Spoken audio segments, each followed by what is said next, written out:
Okay, ladies, here we're starting at the front door, and this patch that I call the spring bed is what most needs doing.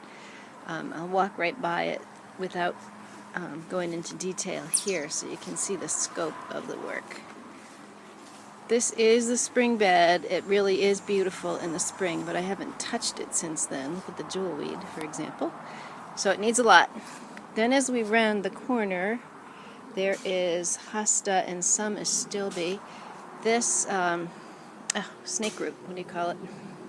Semicifuga volunteered itself here, so I thought, well, why not? You want to live there? I'll keep it there. We'll leave these two shrubs as they are.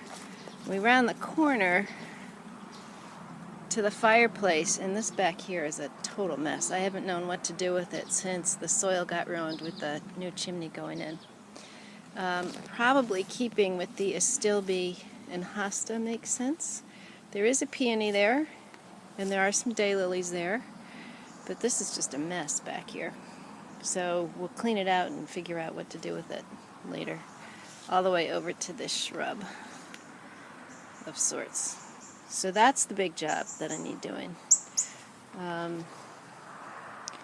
You can ignore the annual beds.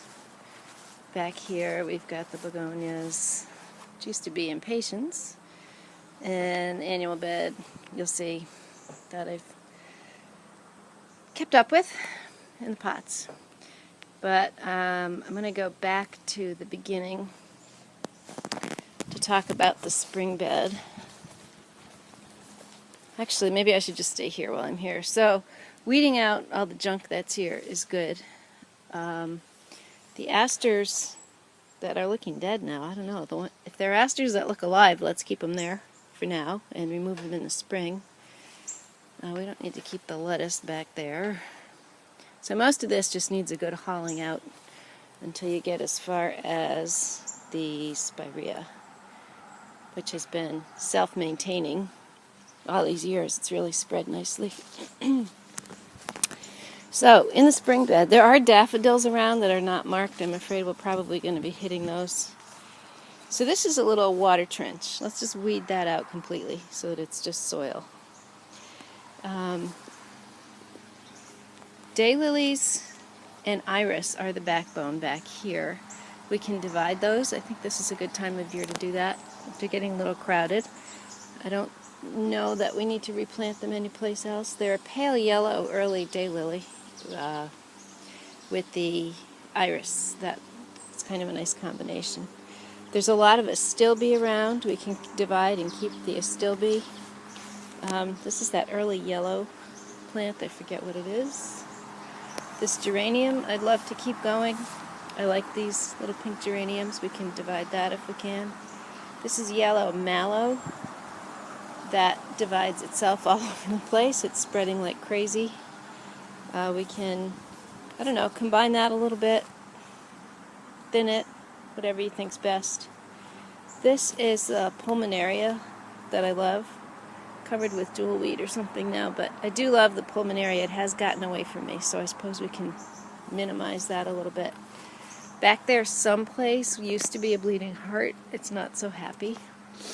The roses that are around haven't done anything, so feel free to pull those. What else?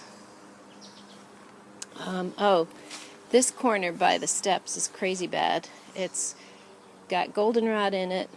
There are very few iris. If you can dig out most of those iris and get that down to a manageable patch, that's the sort of huge job that I just can't face anymore. So that would be great. So we're back to the front door. It used to be in the spring that when you stood here and looked down, there was a lovely flow of yellows and blues and pinks. Sometimes I would stick a potted plant in there to maintain the color, but generally speaking, I'd like to get that flow back to that garden. I just looked at that clip and decided I wasn't very clear about this corner, so I would still like to have iris by the front steps. It's just that they're overcrowded. I do not need the goldenrod that's there, so we can get rid of that. That poor shrub, I guess we'll keep.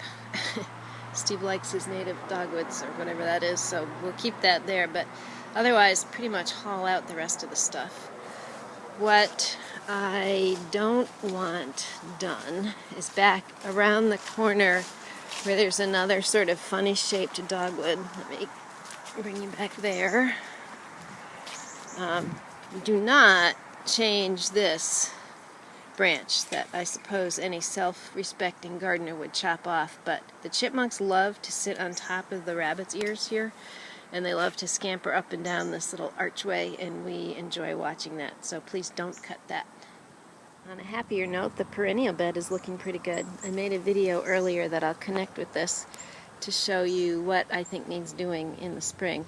Right now the phlox and bee balm are mostly past, but I like the way the colors are working.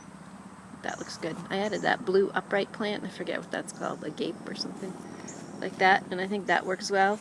We will in the spring, I think, want to cut back on this penstemon that's taking up more than half of the short arm of the garden. So although it's a great plant, it's not blooming with the rest of them, and I think we should probably cut back on that.